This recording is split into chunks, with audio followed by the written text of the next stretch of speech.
دوستوں، منگولوں کو کون نہیں جانتا؟ شاید آج کوئی ایسا انسان اس دنیا میں موجود ہوگا جو ہسٹری میں انٹرسٹ رکھتا ہوگا لیکن منگولوں کے بارے میں نہیں جانتا ہوگا۔ منگول قوم بہت ظالم قوم تھی جو 12ویں صدی کے آخر میں اپنے ایک سردار جس کا نام چنگیز خان تھا اس کی سپہ سالاری میں پوری دنیا جیتنے کے خواب لے کر نکلی تھی، اور شاید منگولوں کا یہ خواب پورا بھی ہوا۔ منگولوں نے 100 سال سے بھی کم وقت میں اس دور کی دنیا کی سب سے بڑی سلطنت قائم کر دی تھی۔ اتنا ہی نہیں، منگولوں کی وہ قائم کی ہوئی سلطنت کتنی بڑی تھی، آج تک کتنے سال گزرنے کے بعد بھی منگول سلطنت دنیا کی دوسری سب سے بڑی سلطنت مانی جاتی ہے۔ دوستوں، آپ اسکرین پر موجود اس میپ کو دیکھیے، یہ منگول امپائر کا میپ ہے۔ اس میں ہم صاف طور پر یہ دیکھ سکتے ہیں کہ وہ چنگیز خان کے جو شروع میں تو صرف چائنا کو ہی فتح کرنے کا خواب دیکھا کرتا تھا، جو چائنا اس سے ہر چیز میں کئی گنا بڑا تھا، لیکن جب وہ اپنے سے کئی گنا بڑے اور طاقتور چائنا کو جیتنے میں کامیاب ہو گیا تو اس کے حوصلے اتنے زیادہ بلند ہو گئے کہ وہ چائنا سے سیدھا یورپ کی طرف نکل پڑا اور راستے میں آنے والے ہر شہر کو فتح کرتا چلا گیا، ہر شہر میں تباہی مچاتا چلا گیا۔ اور پھر کچھ وقت کے بعد آخرکار وہ دن بھی آ گیا جب چنگیز خان اور اس کی اولادوں کے ظلم کی وجہ سے اس کی یہ سلطنت چائنا سے لے کر یورپ تک پھیل گئی، یعنی آسان لفظوں میں کہیں تو آدھی دنیا پر ان کا راج ہو گیا تھا، اور یہ سب کچھ ممکن ہو پایا تھا ان کی جنگلی اور ظالم قسم کی فوج کی وجہ سے۔ اس کی فوج اتنی ظالم تھی کہ وہ جس علاقوں کو بھی جیت لیا کرتی تھی اس علاقے میں بھرپور تباہی مچا دیا کرتی تھی، شہر کو آگ لگا دی جاتی تھی، شہر میں رہنے والے کسی بھی انسان کو نہیں بخشا جاتا تھا، یہاں تک کہ بچے بوڑھے عورتوں پر بھی یہ لوگ رحم نہیں کیا کرتے تھے، بلکہ حیرانی کی بات تو یہ تھی کہ یہ جیتے گئے علاقے کے جانوروں تک کو نہیں بخشتے تھے اور اس علاقے کے سارے کھیتوں ساری ہریالیوں میں آگ لگا دیا کرتے تھے۔ یعنی یہ لوگ کسی بھی شہر کو اس مقصد سے نہیں جیتا کرتے تھے کہ شہر کو جیتنے کے بعد وہ لوگ اس شہر میں ایک اچھی سلطنت قائم کریں گے، بلکہ ان کا مقصد صرف اور صرف ایک ہی ہوا کرتا تھا، اور وہ یہ تھا کہ اس شہر کے سارے مال کو لوٹ لینا ہے اور اس شہر میں رہنے والے ہر انسان کو قتل کر دینا ہے۔ دوستوں، صرف اتنا ہی نہیں، یہ لوگ جنگ جیتنے کے بعد صرف اپنے مزے لینے کے لیے مارے گئے لوگوں کی کھوپڑیوں کے مینار بنایا کرتے تھے۔ چائنا اور اس جیسی اس دور کی مضبوط ریاستوں کے ساتھ ساتھ اس دور کی سب سے ترقی یافتہ شہر بغداد میں ان لوگوں نے ایسی تباہی مچائی تھی کہ جس تباہی کا اندازہ آج بھی آپ لوگ اس شہر میں جا کر لگا سکتے ہیں۔ ایک بار منگول جس بڑے شہر پر حملہ کر دیا کرتے تھے وہ ان کی تباہی کی وجہ سے 200-300 سال پیچھے چلا جایا کرتا تھا، یعنی ہم لوگ یہ کہہ سکتے ہیں کہ خوف اور ڈر کا دوسرا نام منگول تھا۔ منگولوں کا نام سنتے ہی لوگ کانپنے لگتے تھے۔ اب سوال یہ ہے کہ آخر وہ منگول قوم جس نے آدھی سے زیادہ دنیا کو جیتا اور آدھی سے زیادہ دنیا میں تباہی مچائی، وہ آخر کبھی ہندوستان پر قبضہ کیوں نہیں کر پائے؟ حالانکہ ہندوستان کو ان کے بالکل قریب میں تھا۔ وہ منگول کی جنہوں نے چین سے لے کر ایشیا تک کا پورا علاقہ فتح کر لیا تھا، ان کے لیے ہندوستان کو جیتنا کیا مشکل ہو سکتا تھا؟ لیکن دوستوں، سچائی تو کچھ اور ہی ہے۔ دنیا کی بڑی سے بڑی طاقتور اور بڑی سے بڑی امیر سلطنتوں کو اپنے قدموں پر جھکانے والے یہ منگول بھلا ہندوستان کو کیسے چھوڑ سکتے تھے،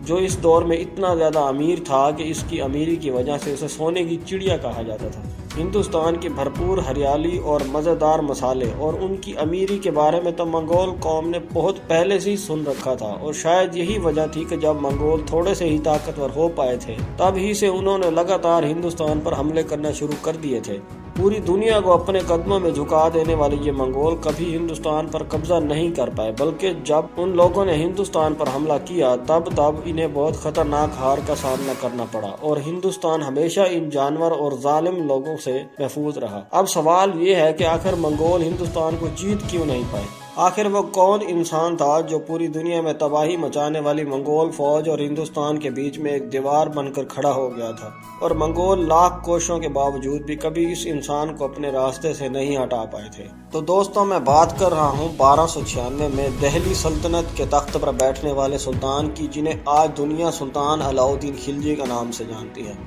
دوستوں، ویسے تو منگولوں نے علاؤالدین خلجی کے دور سے پہلے ہی ہندوستان پر حملے شروع کر دیے تھے، اور ان کے یہ حملے علاؤالدین خلجی کے دور کے بعد بھی جاری رہے تھے، لیکن منگولوں کے ان سارے حملوں میں سے جو حملے تھے، یعنی خطرناک حملے، جن حملوں کا منگولوں نے پوری طاقت کے ساتھ اور بڑی فوج کے ساتھ کیے تھے، وہ صرف اور صرف علاؤالدین خلجی کے دور میں ہی کیے گئے تھے، اور شاید یہی وجہ تھی کہ آج بھی پوری دنیا منگولوں سے ہندوستان کو بچانے کا کریڈٹ علاؤالدین خلجی کو دیتی ہے۔ جس دور میں علاؤدین خلجی دلی کے تخت پر بیٹھے، یہ وہ دور تھا کہ جب منگول پوری دنیا میں سپر پاور بن کر ابھرے تھے۔ اس دور میں منگول اتنے خطرناک اور طاقتور بن چکے تھے کہ وہ اپنی فوجوں کے گھوڑوں کا منہ جس طرح موڑ دیا کرتے تھے، وہ سلطنت خود بخود ان کی سلطنت میں شامل ہو جایا کرتی تھی۔ بڑی سے بڑی ہوشیار فوجوں میں بھی یہ ہمت باقی نہیں رہ گئی تھی کہ وہ منگولوں کا کھلم کھلا مقابلہ کر سکے۔ علاؤدین خلجی کو ابھی سلطان بنے ہوئے صحیح سے 1 سال بھی نہیں ہو پایا تھا کہ منگول جیسی دنیا کی خطرناک فوج نے ان کی سلطنت کے بارڈر پر بھی دستک دے دی، اور یہ سن 1297 کے لاسٹ کا اور سن 1298 کے شروع کا وقت تھا۔ منگولوں سے نپٹنے کے لیے سب سے پہلے تو علاؤدین خلجی نے دہلی میں رہنے والے ہر عام اور خاص انسان کو اپنے مضبوط قلعوں میں محفوظ کیا، اور اس کے بعد منگولوں کی ایک بڑی فوج کے مقابلے میں الو خان اور ظفر خان کی سپہ سالاری میں 6 فروری سن 1298 میں یہ وہ دن تھا کہ جب منگول اور علاؤدین خلجی کی فوج میں بڑی زبردست جنگ ہوئی تھی، اور آخرکار اس جنگ میں خلجی فوج کو جیت نصیب ہوئی تھی۔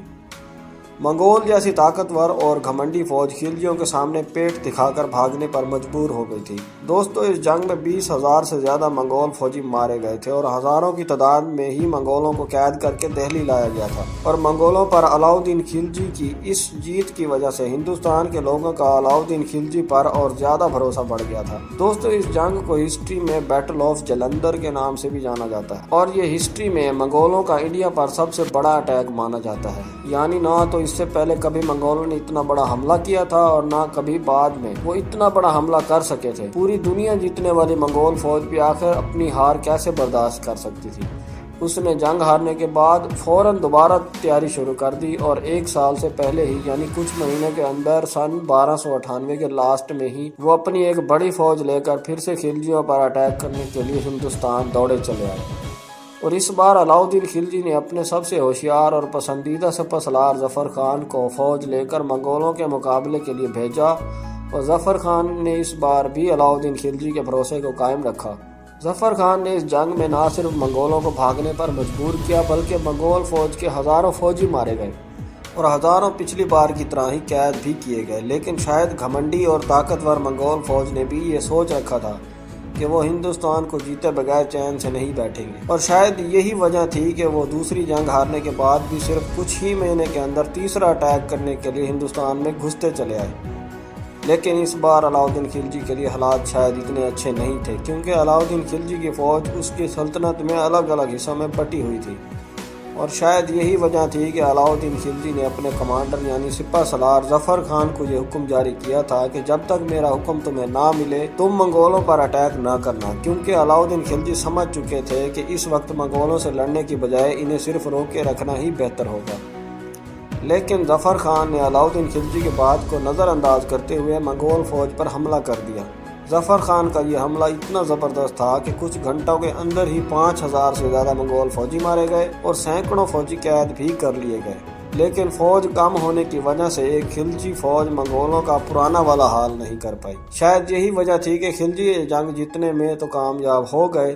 لیکن اس جنگ میں انہوں نے اپنی قیمتی خزانے کو گنوا دیا تھا، یعنی اس جنگ میں ظفر خان شہید ہو گئے تھے۔